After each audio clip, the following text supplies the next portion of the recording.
بسم اللہ الرحمن الرحیم۔ آج ایک بہت اہم فیصلہ جماعت اسلامی کراچی نے کیا ہے اور اس کے مطابق ہم نے یہ طے کیا ہے کہ پورے شہر میں وہ تمام لوگ کہ جو انفارمل مزدور یا انفارمل لیبر کی ذیل میں آتے ہیں ان سب کو منظم کر کے اس قومی دھارے میں ہم لے کر آئیں گے، ان کے حقوق کے لیے جد و جہد کریں گے اور باقاعدہ ان کی تنظیم سازی کریں گے۔ اور اس کے لیے ہم آج ابتدائی طور پر ایک تنظیمی ڈھانچے کا اعلان کر رہے ہیں اور اس کے بعد وقتاً فوقتاً اس میں اضافہ ہوتا چلا جائے گا اور ایک منظم قوت کے طور پر انشاءاللہ یہ لیبر کی یہ قوت سامنے آئے گی۔ اس وقت صورتحال یہ ہے کہ پورے ملک میں تقریباً 7.5 کروڑ مزدور کام کرتے ہیں، ملوں میں، محکموں میں، اور اسی طرح پتھاروں کی صورت میں بھی ہوتے ہیں، رکشہ ڈرائیوروں کی صورت میں ہوتے ہیں، کنڈکٹروں کی صورت میں ہوتے ہیں، ڈرائیوروں کی صورت میں ہوتے ہیں، گھروں میں کام کرنے والے ہوتے ہیں، خواتین بھی ہوتی ہیں، مرد بھی ہوتے ہیں۔ اور یہ تو آپ جانتے ہی ہیں کہ ہمارے ملک میں بچے تک جو ہے یہ کام کر رہے ہوتے ہیں، جو کہ انٹرنیشنلی کہا جاتا ہے کہ بچوں سے کام نہ لیا جائے، لیکن ظاہر ہے یہاں کے جو معاشی حالات ہیں اس میں یہ بچے بھی جو ہے اپنا معاشی فریضہ انجام دے رہے ہوتے ہیں۔ ایسی صورتحال میں اس بات کی بہت شدید ضرورت ہے کہ ملک میں ایسے قوانین ہوں اور ان قوانین پر عمل درآمد ہو کہ ان کارخانوں میں، صنعتوں میں اور محکموں میں کام کرنے والے لوگوں کو باقاعدہ ریکارڈ کیا جائے، ان کی رجسٹریشن ہو اور ان کو سارے حقوق فراہم کیے جائیں۔ لیکن افسوس کی بات یہ ہے کہ ملک میں ایسے رجسٹرڈ مزدوروں کی تعداد صرف 1 سے 1.5 کروڑ ہے۔ باقی جو 5-5.5 کروڑ لیبر ہے، چاہے وہ انڈسٹری سے تعلق رکھتی ہو یا محکموں سے تعلق رکھتی ہو یا اس کے علاوہ ہو، یہ سارے کے سارے وہ لوگ ہیں جو رجسٹرڈ نہیں ہیں، جو ایک بہت بڑی زیادتی ہے۔ ہم نے یہ فیصلہ کیا ہے کہ جو انفارمل مزدور کہلاتے ہیں، جن کی رجسٹریشن نہیں ہوتی، اور خاص طور پر وہ لوگ کہ جو یہ مختلف اسٹورز میں کام کرنے والے لوگ ہوتے ہیں، ڈپارٹمنٹل اسٹورز میں کام کر رہے ہوتے ہیں، پتھارے لگا رہے ہوتے ہیں، ڈرائیورز ہوتے ہیں، کنڈکٹرز ہوتے ہیں، ان سب لوگوں کو آرگنائز کیا جائے، اس لیے کہ ان کی طرف کسی کی توجہ نہیں ہوتی، کوئی پارٹی ان کی طرف جو ہے وہ نہیں دیکھتی، اور حکومتیں بھی ان سب لوگوں کو نظر انداز کرتی ہیں، اور یہ انتہائی پسماندہ اعتبار سے جو ہے وہ اپنی زندگی گزار رہے ہوتے ہیں۔ ان بیچاروں کا کام صرف اتنا ہوتا ہے کہ یہ پولیس میں چندے بھتے دے کر جو ہے اپنے ٹھیلے لگاتے رہیں اور اپنی زندگی کی معیشت کا پہیہ چلاتے رہیں، اور ان کا کوئی پرسان حال نہیں ہوتا، کوئی بھی مشکل میں آ جائیں تو کوئی پوچھنے والا نہیں ہوتا۔ یہ ایک بہت بڑی طاقت ہے، بہت بڑی قوت ہے، اس قوت کو ہم ضائع نہیں کر سکتے، یہ ہمارے قوم کا اثاثہ ہے۔ اس لیے پورے ملک میں جماعت اسلامی نے یہ فیصلہ کیا کہ جماعت اسلامی کا لیبر ونگ قائم کیا جائے گا۔ ایک تو وہ فیڈریشن ہے، نیشنل لیبر فیڈریشن، کہ جس کے تحت مختلف یونینوں کا الحاق ہوتا ہے، اور وہ جو فارمل سیکٹر کے مزدور ہیں ان کے لیے وہ اپنی خدمات انجام دیتی ہے اور انفارمل کے لیے آواز اٹھاتی ہے۔ لیکن یہ جو جماعت اسلامی کا لیبر ونگ ہوگا یہ انفارمل سیکٹر کے ان تمام مزدوروں کے لیے ہوگا۔ پورے پاکستان میں اس کی تنظیم سازی کا عمل جاری ہے، اور آج ہم یہ فیصلہ کر رہے ہیں کہ جماعت اسلامی کراچی میں اس کی باقاعدہ صدر اور سیکرٹری جنرل کا تقرر کیا جا رہا ہے اور ان کے نگراں کا تقرر کیا جا رہا ہے۔ میرے برابر میں یہاں شاہد ایوب صاحب موجود ہیں، جنہوں نے ایک بہت متحرک زندگی مزدور فیلڈ میں گزاری ہے، اور یہ پی ٹی سی ایل میں اس کی بڑے یونین کے سرکردہ رہنماؤں میں شامل رہے ہیں۔ انہوں نے بڑی صعوبتیں بھی برداشت کی ہیں، ان کو ملازمت سے نکال دیا گیا، انہوں نے قانونی جنگ لڑی ہے، اور ان کی پوری زندگی ایک جد و جہد سے عبارت ہے۔ ہم نے فیصلہ کیا ہے کہ جماعت اسلامی کراچی کے تحت جو لیبر ونگ کام کرے گا اس کے صدر شاہد ایوب صاحب ہوں گے، اور اس کے جنرل سیکرٹری سلیم احمد خان صاحب ہوں گے، جو ان کے برابر میں موجود ہیں، اور اس پورے کام کی نگرانی جماعت اسلامی کی طرف سے عبدالرزاق صاحب انجام دیں گے، یہ اس پورے لیبر ونگ کے نگراں ہوں گے۔ آج ہم نے صدر اور جنرل سیکرٹری کا تقرر کیا ہے، یہ اپنی پوری ٹیم بنائیں گے، اور پھر گراس روٹ لیول پر جہاں جہاں پر یہ انفارمل سیکٹر کے لوگ موجود ہیں اس میں یہ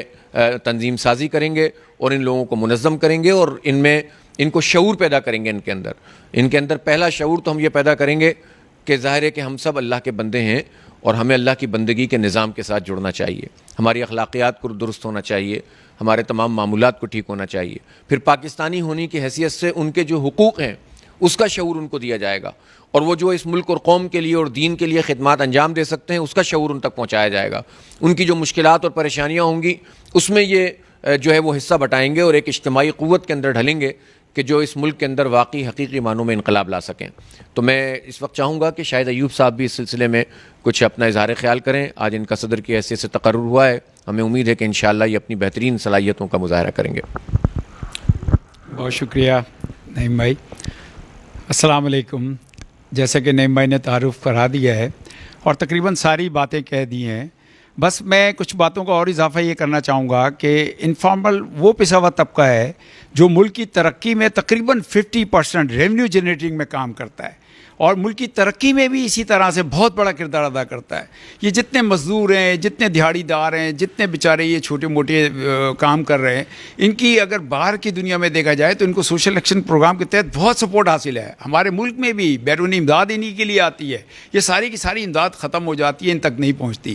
ابھی EUBI میں بھی ایسا ہی ہے. ابھی نعیم بھائی نے جیسے بتایا کہ میں اب 1.5 کروڑ کی صرف بات کرتا ہوں, جو فارمل میں 1.5 کروڑ میں بھی صرف 30-32 لاکھ لوگ رجسٹرڈ ہیں جن کو میڈیکل کی سہولتیں ہیں, جن کو دیگر مراد ملتی ہیں, جن کو ورکر ویلفیئر بورڈ سے کچھ فنڈ کی صورت میں مدد ملتی ہے. باقی بے شمار فیکٹریاں ایسی ہیں جن کو ابھی تک کچھ معاوضہ نہیں ملتا ہے, جو رجسٹرڈ نہیں ہیں, ملکی قوانین کے تحت رجسٹرڈ نہیں ہیں. اور اصل حقیقت یہ ہے کہ جو یہ فارمل سیکٹر کے مزدور ہیں وہی پورے رجسٹرڈ نہیں ہیں. تو پھر آپ سوچیں کہ انفارمل سیکٹر کا ہمارے ہاں کیا حال ہے. تو ہم یہی چاہتے ہیں کہ پاکستان میں, اور جماعت اسلامی نے خاص طور پہ جو سوچا کہ 7 کروڑ کے قریب جو یہ تعداد ہے, مطلب 1.5 کروڑ زیادہ انفارمل ہیں, انفارمل 5.5 کروڑ کے قریب ہیں, 6 کروڑ, اور ہر سال اس میں اضافہ ہو رہا ہے. 25-30 لاکھ افراد کا اضافہ ہو رہا ہے. وہ کہتے ہیں نا چائلڈ لیبر بھی ہے, خواتین کی بھی لیبر ہے, گھروں میں کام کرنے والے بھی ہیں, کنسٹرکشن والا مزدور بے شمار ہے کراچی میں. اور کم و بیش ہمارے ایک اندازے کے مطابق 1 کروڑ سے زیادہ لوگ ہیں کراچی میں انفارمل سیکٹر میں. تو ہم نے ان کے لیے کام کرنا ہے. ابھی کرونا آیا تھا, اس کے بعد بارشیں ہوئی ہیں, تمام غریبوں کی آبادیاں مشکلات کا شکار ہیں. کسی نے بھی ان کی طرف توجہ نہیں دی سوائے جماعت اسلامی کے, یا شاید و نادر کوئی گیا ہوگا. تو ہم اس کو اب اور بہتر طور پہ کرنا چاہتے ہیں. ہم ان کو مقامی سطح پہ, جیسے نعیم بھائی نے بتایا کہ ہم اپنے یونٹ بنائیں گے, وہاں پہ ہم ان کے ممبر بنائیں گے, اور ان کو ممبر جماعت اسلامی لیبر بنائیں گے ہم. اور اس طرح سے انشاءاللہ ہم اپنی جو ہے تنظیم سازی مکمل کریں گے, اور آخر میں جا کے ہم ان کو قانونی طریقے سے رجسٹرڈ کر کے ان کو ان کے حقوق دلائیں گے, ورکر ویلفیئر بورڈ سے, ورکر ویلفیئر فنڈ سے, اور لاسٹ ایج میں جا کے EUBI میں جو سوشل ایکشن پروگرام کہلاتے ہیں. تو یہ ساری باتیں ہیں جو انشاءاللہ ہم کرنا چاہتے ہیں, اور یہ سارے کام ہم انشاءاللہ تعالی جماعت اسلامی کی سرپرستی میں کریں گے. اور اللہ نے چاہا آپ سب سے بھی گزارش ہے کہ دعا کریں کہ اللہ تعالی ہمیں اس عظیم مقصد میں کامیاب کرے. شکریہ جی. عبدالرزاق بھائی, آپ بھی کچھ اپنی نگرانی سے متعلق. بسم اللہ الرحمن الرحیم. سب سے پہلے تو میں لیبر ونگ جماعت اسلامی کراچی کو مبارکباد پیش کرتا ہوں. آج ایک بہت اچھا اور بڑا فیصلہ ہوا ہے. جس طرح بتایا گیا کہ شہر کراچی میں تقریباً 1 کروڑ وہ لیبر ہے جو انفارمل لیبر کہلاتا ہے, اور اس کے حالت اظہار کا اندازہ ہمیں کرونا لاک ڈاؤن میں سامنے آیا ہے کہ جب ہم جماعت اسلامی کے ورکر فیلڈ میں نکلے اور ان لیبر کی جو حالت اظہار تھی, جو بدترین حالت میں تھے, وہ لیبر جو روزانہ فٹ پاتھ پر بیٹھتے ہیں صبح سے شام تک, اور کسی ڈیلی ویجز کے انتظار میں رہتے ہیں کہ روزانہ کی بنیاد پر ہمیں کوئی کام مل جائے. جب ہم ان کے پاس گئے تو کئی دن سے فٹ پاتھ پر بھوکے پیاسے بیٹھے رہتے تھے اور کوئی ان کا پوچھنے والا نہیں تھا. پھر اس کے ساتھ ساتھ وہ لیبر جو کنسٹرکشن بلڈنگوں میں کام کرتے ہیں, ان کی حالت اظہار یہ ہوتی ہے کہ وہ اگر 4-5 منزلہ بلڈنگ سے گرتے ہیں, حادثہ کوئی پیش آ جاتا ہے, وہ زخمی ہو جاتے ہیں, ان کی ہلاکت ہو جاتی ہے, تو ان کی کوئی قانونی حیثیت نہیں ہوتی ہے. اسی طرح ٹرانسپورٹ میں کام کرنے والے ڈرائیور اور کنڈکٹر جب تیز رفتاری میں ان کے ساتھ کوئی حادثہ پیش آ جاتا ہے تو ان کی کوئی قانونی پوزیشن نہیں ہوتے, وہ ان کے بچے صرف یتیم کہلاتے ہیں. ہم جماعت اسلامی نے جو ابھی فیصلہ کیا ہے, شہر کراچی میں رہنے والے 1 کروڑ انشاءاللہ ان لیبرز کو منظم کریں گے, جماعت اسلامی کا پلیٹ فارم دیں گے, جماعت اسلامی کے پوری قوت ان کے بیک پر ہوگی, اور ان کے ہم نظریاتی تربیت بھی کریں گے, ان میں شعور کو بھی اجاگر کریں گے, ان کے حقوق بھی دلائیں گے, ان کو ان کا حق اور مقام کی یقیندانی کرائیں گے. وہ کرپٹ مافیا, وہ کرپٹ حکمران طبقہ جو ان کے حقوق پر ڈاکے ڈال رہے ہیں, جنہوں نے ان کو پستی اور پسماندگی کی طرف دھکیل دیا ہے, ہم ان کو ایک قوت بنا کر انشاءاللہ ہم جماعت اسلامی کے نظریے کے ساتھ اس کو آگے چلائیں گے. ان کے بچوں کی تعلیم کے حوالے سے, ان کے فیملی کے ہیلتھ کے حوالے سے, اور ان کے حقوق کے حوالے سے ان کو ان کا مقام دلائیں گے,